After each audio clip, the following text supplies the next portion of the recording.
오늘 말씀 가운데 많은 은혜가 있게 될 줄로 믿습니다. 레위인들은 성전을 맡아서 일을 감당을 했어요. 근데 그 성전에서 하는 일이 뭐냐면 섬기는 데 쓰는 기구를 맡아서 그 수요대로 들어가고 수요대로 내왔다.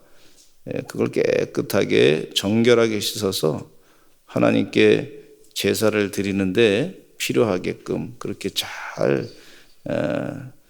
깨끗하게 씻어서 하나님께 거룩하게 예배하고 제사하는데 사용했던 걸 볼 수가 있습니다.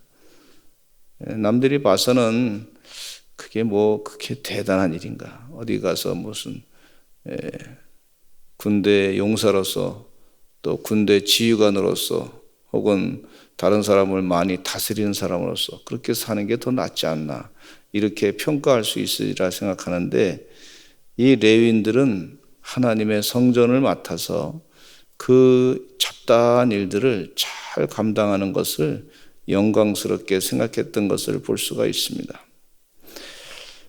특별히 이 고라라고 하는 사람이 31절에 나오고 있어요. 고라 자손 살룸의 맏아들 맏디라다 하는 사람이 나오는데, 이 고라 자손은 이 모세가 출애굽 당시에 지도자로 사명을 감당하고 있는데, 아론을 제사장으로 삼아가지고 하나님의 일을 계속하게 했어요. 근데 이 고라는 당시에 왜 너희들만 그렇게 지도자로 일하느냐, 우리도 좀 하자. 그래서 250명의 우두머리들과 지도자들과 반란을 일으켜가지고 모세를 아주 힘들게 했던 그런 사람이었어요. 하나님이 심판하시기를 땅이 쫙 갈라져서 그곳으로 다 들어가게 해서 하나님의 심판을 받았단 말이에요. 그래서 저는 성경 말씀을 읽으면서 고라 자손은 없어졌나 보다 그렇게 생각을 했는데, 나중에 보니까 고라 자손이 하나님께 찬송 부르는 일을 많이 했던 걸 볼 수가 있어요. 근데 그 찬송이 어디서 나왔냐면 성전에서 일하면서 하나님을 찬송한 거예요. 우리가 하나님을 떠나면 안 되겠다, 하나님을 떠나면 하나님의 복을 받지 못한다, 하나님께 허드렛 일이라, 사람들이 봤을 때 허드렛 일을 할지라도 성전 문지기로 지키는 일이라 할지라도 누가 오면 문을 열어주고 또 문을 닫고 그런 일을 하는 것이란 말이죠. 성전 문지기가 되는 거예요. 그 문지기로 일한다 할지라도 우리는 너무 거기서 하나님의 축복을 받는다 하는 것을 깨닫고, 그 후손들이 우리 조상처럼 그렇게 살지 말자, 하나님의 복을 받아야지, 우리가 하나님의 복을 받지 아니하면 안 된다. 우리 조상이 하나님께 대항해서 하나님의 심판을 받아서 많은 죽음을 당하고 고통을 당했는데 그렇게 어리석게 살지 말자. 그래서 하나님을 제대로 섬기자. 그런 믿음을 가지고 하나님을 잘 섬기며 찬송하는 것을 볼 수가 있어요. 그러니까 이 찬양 가운데 이 시편의 말씀에 보시면은 70편에 보면은 그 이후에 아사베 시가 나오고 있어요. 아사베 시는 주를 찬양하면서 주님을 섬겼어요. 기쁨으로 찬양하며 섬기는 걸 볼 수가 있어요. 여러분, 찬양하면서 기쁨으로 하나님 이 귀한 일을 맡겨주셔서 감사합니다, 찬양하는 거예요.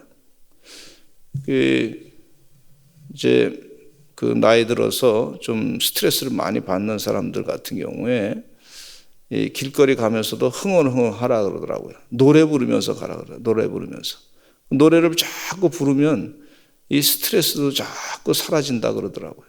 일하면서 기분 나쁜 생각하면은 오히려 스트레스가 더 많이 생겨요. 나 일하는데 저 사람은 일 안 하나? 나 일하는데 저 사람은 왜 이렇게, 나는 지금 허드렛 일을 하는데 왜 저 사람은 지금 뭐 하고 있나? 뭐 이러면서 자꾸 짜증을 내는 거예요. 근데 그렇게 하지 말고 길을 걸어가면서도 흥얼흥얼 하라는 거예요. 찬송을 흥얼흥얼 부르는 거예요. 그러면 스트레스도 없어지는 거예요. 정말 그렇더라고요. 뭐 일을 생각하다 골똘히 생각하는데 내가 영적으로 은혜 받은 찬상을 자꾸 부르게 되니까 그거 다 사라지더라고요. 그래서 찬송 자꾸 부르다 보면요, 웬만한 우울증은 다 사라지게 되는 걸 볼 수가 있어요. 열심히 찬송을 부르시는 하나님의 종들 되시기를 간절히 축원합니다.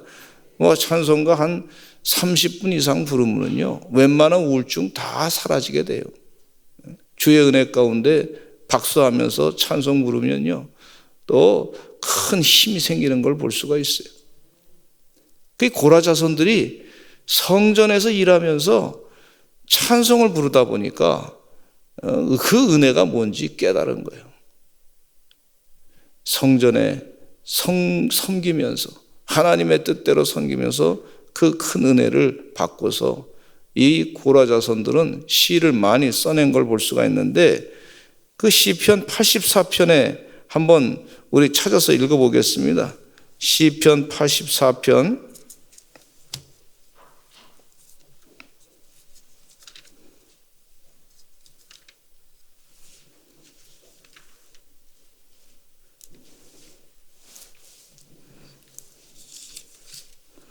84편 1절 읽겠습니다. 시작. 만군의 여호와여, 주의 장막이 어찌 그리 사랑스러운지요. 2절. 내 영혼이 여호와의 궁정을 사모하여 쇠약하며 내 마음과 육체가 살아계신 하나님께 부르짖나이다. 나의 왕 나의 하나님 만군의 여호와여, 주의 제단에서 참새도 제 집을 얻고 제비도 새끼들 보금자리를 얻었나이다. 주의 집에 사는 자들은 복이 있나니 그들이 항상 주를 찬송하리이다. 10절에 읽겠습니다. 시작. 주의 궁정에서의 한 날이 다른 곳에서의 첫날보다 나은즉 악인의 장막에 사는 것보다 내 하나님의 성전 문지기로 있는 것이 좋사오니. 이 고라 자손의 시를 보면은 만군의 여호와여, 주의 장막이 어찌 그리 사랑스러운지요. 주의 장막, 여호와의 성전에서 귀한 일을 감당하고 열심을 다해서 하나님을 잘 섬기다 보니까 그 은혜가 뭔지 깨달은 거예요. 그래서 주의 장막에 있는 것이 얼마나 그렇게 사랑스러운지요, 그렇게 찬송하는 거예요. 이건 감동이 없으면 이렇게 찬송하기가 어렵습니다. 하나님의 성전에서 고라 자손이 열심을 다해서 주님을 섬기다 보니까, 그러다 보니까 그 섬기는 것이 찬송이 돼가지고 하나님께 그 주의 장막에 어찌 그리 사랑스러운지요. 내 영혼이 여호와의 궁정을 사모합니다. 그래서 쇠약할 지경입니다. 하나님의 성전을 영원히 지금 사모합니다. 교회 나와서 예배 드리지 잘 못하는 그런 시대가 돼가지고 지금 참 힘들잖아요, 영적으로. 지금 백신이 나왔다는 얘기 들으니까 얼마나 좋은지요. 얼마 안 있으면 편안하게 와서 예배 드리게 될 줄로 믿습니다. 같이 또 속회 예배도 은혜 가운데 드리게 될 줄로 믿습니다. 같이 식사도 나누니까 주님의 은혜를 받은 사람들과 같이 이 주의 궁정에서, 주의 성전에서 같이 대화를 나누고 말씀을 나누고 또 은혜를 나누고 삶의 여러 가지 힘든 것도 같이 나누고 기도도 같이 하다 보니까 힘이 생기는 걸 볼 수가 있어요. 이 고라 자손들이 주의 일을 감당하면서 나름대로 하나님의 은혜 받은 거 서로 나눴을 거 아닙니까? 그래서 그 은혜 가운데 주의 공정에 있는 것이 얼마나 큰 일인지 기쁩니다. 그렇게 찬송하고 있는 것을 볼 수가 있어요. 그러면서 하시는 또 이 3절 말씀에 보니까 만군의 여호와여, 주의 제단에서 참새도 제 집을 얻고 제비도 새끼들 보금자리를 얻었습니다. 이렇게 표현하고 있어요.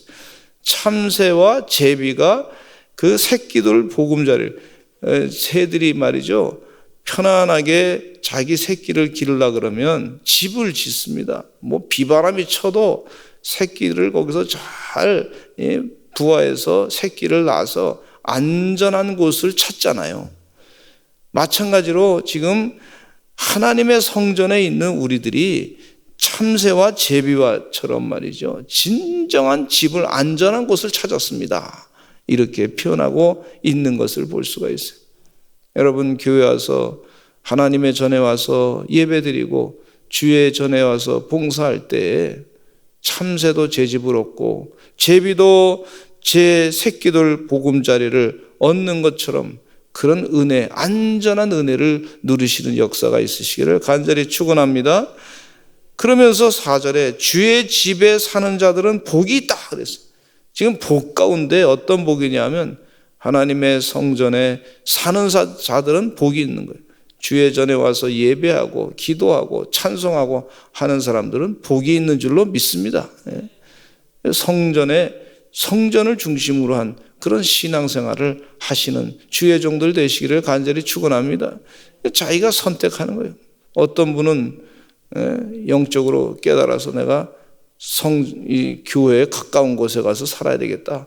내가 한 번이라도 더 기회가 되는 대로 더 성전에 가서 기도하고 봉사해야 되겠다. 이런 마음으로 집을 가까이 이사하시는 분도 계시더라고요. 그러면서 10절에 이런 고백을 고라 자손이 하는 거예요. 고라 자손이.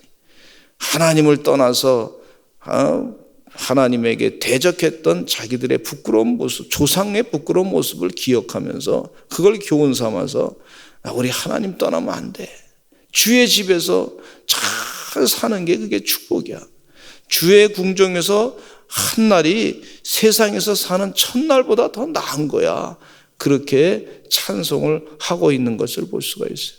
저는 우리 교회 성도님들이 이와 같이 주의 궁전에서 한 날이 세상에서 첫날보다 더 나은 그런 은혜를 누리시는 하나님의 종들이 되시기를 간절히 축원합니다. 그러면서 하나님의 성전 문지기로 있는 것이 좋사오니 이렇게 표현하고 있어요. 문지기로 일했구나 하는 것을 깨닫게 해주십니다. 주님 은혜 가운데 이러한 은혜를 우리 고라 자손이 느끼는 것을 볼 수가 있어요. 또 시편 85편에도 고라 자손이 인도자를 따라 부른 노래다 그랬는데 표제에 보니까 그 내용 가운데 그 내용에도 하나님의 백성들이 하나님을 떠나면 안 된다. 그런 내용이 그 가운데 있는 것을 볼 수가 있어요. 잘 섬겼으니까, 섬기다 보니까 기쁨으로 섬기게 되는 은혜가 깨닫게 돼요. 흥얼흥얼하며 노래 부르면서 찬양하면서 우리 조상들도 참 지혜로워요. 농사일을 하다 보니까 힘들잖아요. 그러니까 노래를 부르면서 농사일을 해요. 노동요라고 농사 질 때 힘드니까 같이 노래를 부르면서 힘을 잊어버리고 고통을 잊어버리고 오히려 노래 부르면서 우리가 하나님의 전에서 섬길 때 지혜롭게 영적으로 하나님을 찬양하면서 주의 일을 감당하시는 하나님의 종들이 되시기를 간절히 축원합니다. 그럼 하나님이 더 영광을 배나 받게 될 줄로 믿습니다. 더 많은 것으로 받게 될 줄로 믿습니다. 일하면서 힘들다고 그냥 불평하면서 하는 생각이 슬그머니 들어올 때 그걸 물리치시고 기쁨으로 찬송 부르시고 그러면서 하나님께 더 영광, 그 잘못된 생각을 물리치고 기쁨으로 찬송 부르고 영광 돌리시는 그런 주의 종들 되시기를 간절히 축원합니다. 레위인들이 찬송하는 직분을 맡으신 분들이 계셨었는데 그 찬송하는 자가 있으니 곧 레위 우두머리라 그들은 골방에 거주하면서 주야로 자기 직분에 전념함으로 다른 일은 하지 아니했더라 그랬어요. 주야로 골방에 거주하면서 사람의 눈에 띄는 곳에 아니라 골방에 거주하면서 주야로 자기 직분에 전념했다 그랬어요. 찬송하는 사람. 찬송을 열심히 했어요. 천국 가면 뭐 할 것인가? 어떤 분들이 그런 질문을 해요. 천국 가면 뭐 할 것인가? 근데 천국 가면 우리가 24장들과 같이 날마다 하나님을 찬송하게 됩니다. 거룩하시다, 거룩하시다, 거룩하시다. 찬송을 계속해서 부르게 될 줄로 믿습니다. 누구를 찬송합니까? 하나님을 찬송하는 거예요. 하나님, 예수 그리스도의 이름을 자꾸 존귀하게 높이면서 찬송하는 거예요. 나를 찬송하는 게 아니고 하나님을 자꾸 찬송하니까 그 영이 말이죠, 하나님의 은혜로 가득 채워지는 그런 은혜의 역사가 있어요. 열심을 다해서 찬송하시는, 이 골방에 들어가 찬송했다 그러는데 제가 볼 때는 아마 곡을, 아름다운 곡을 자꾸 기도하면서 써내신 것으로 보이게 돼요. 골방에 들어가 기도하라 그랬잖아요. 찬송이 곡조부터는 기도인데 그와 같은 기도를 계속 준비하면서 전념했던 걸 볼 수가 있어요. 홀로 여러분 기도하시다가 찬송을 하시는 거 큰 은혜입니다. 우리 주님이 그것을 다 들으시는 줄로 믿습니다. 하나님은요, 족보를 다 기록하신 분이세요. 다 기억하신 분 되신 분이에요. 77억의 인구의 움직임을 다 기억하시고 행동을 아시는 분이세요. 우리 믿는 자들도 하나님께서 어떻게 찬송 부르나 그것을 다 알고 기억하신 바 되신 분이신 줄로 믿습니다.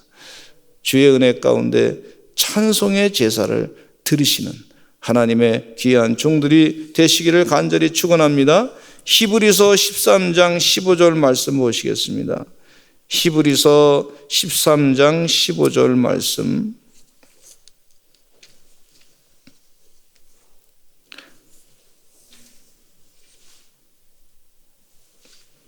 히브리서 13장 15절 같이 읽겠습니다.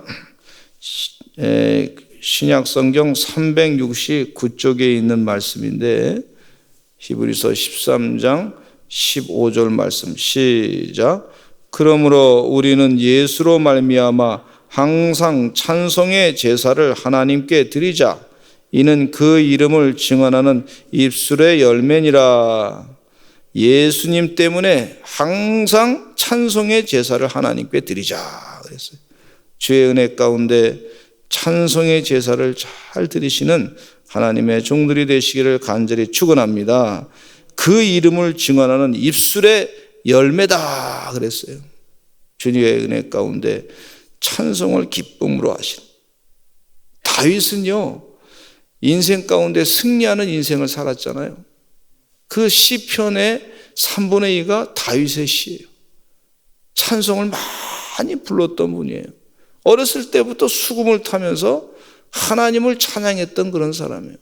하나님께서 들어서 왕으로 사용하시고 지금도 많은 사람들이, 이스라엘 사람들이 존경하는 그런 인물이 됐잖아요. 찬송하니까 영이 맑아지고 죄가 무엇인지 깨닫고 쉽게 깨닫게 되고, 나단 선지자가 잘못했다고 지적하니까 회개하고, 그걸 시편에 또 51편에 회개의 시를 썼던 걸 볼 수가 있어요. 주의 은혜 가운데 찬송은 이와 같은 힘이 있는 걸 볼 수가 있어요. 여러분, 찬송을 기쁨으로 하시는 하나님의 종들이 되시기를 간절히 축원합니다. 이 야곱의 넷째 아들 레아가 낳은 아들이 유다라고 하는 아들이에요. 유다가 그 족속이 많아졌어요. 아주 강한 족속이 됐어요. 그리고 유다의 후손 가운데 예수님이 나온 걸 볼 수가 있는데, 그 왜 그러냐? 그 이름 자체가 찬양이라고 하는 이름이에요. 찬양. 찬송이라고 하는, 하나님께 찬송합니다. 이전에는 야곱으로부터 내가 사랑을 받으려고 애를 썼는데 인간으로부터 사랑받으려고 생각했는데, 이제는 그거보다도 하나님을 찬양하는 게 더 좋습니다. 그리고 이름의 뜻을 유다 그렇게 지었던 걸 볼 수가 있어요.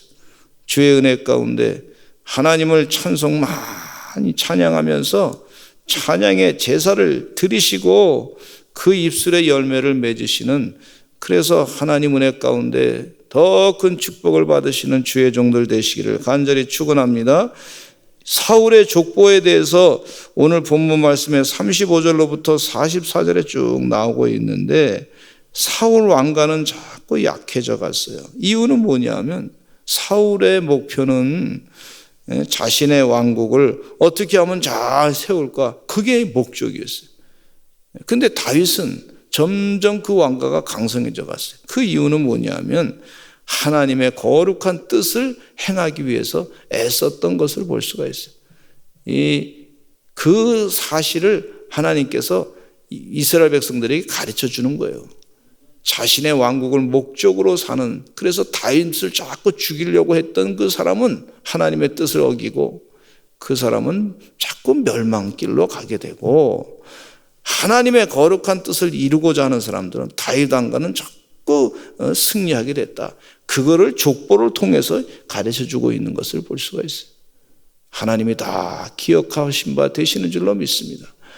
때로 인생 살면서 좀 힘든 일을 당할 때가 있어요. 그때도 더 찬송하시기를 간절히 축원합니다. 그 영을 하나님의 성령의 충만함으로 가득 채우시는 주의 종들 다 되시기를 간절히 축원합니다. 이번 부흥회 때도 하나님께 찬송하면서 부흥회를 맞이하시기 바라고, 큰 은혜가 넘치시는 귀한 은혜 부흥회가 되기를 기도하시는 여러분 되시기를 간절히 축원합니다. 우리 다 같이 주여 많이 하시고 부흥회를 위해서 기도하겠습니다. 하나님, 이번 부흥회 내가 은혜 받는 시간 되게 해주시옵소서. 하나님 주시고자 하시는 말씀을 마음판으로 깊이 새겨서 받아들이게 하여 주시옵소서. 코로나 사태 때문에 이 부흥에 위축되지 않도록 도와주시고, 하나님 오히려 더 큰 부흥의 역사가 이번 기회를 통해서 우리 교회가 100배의 부흥이 있게 될 줄로 믿습니다. 기도하겠습니다. 주여 많이 하시고 기도하겠습니다. 주여.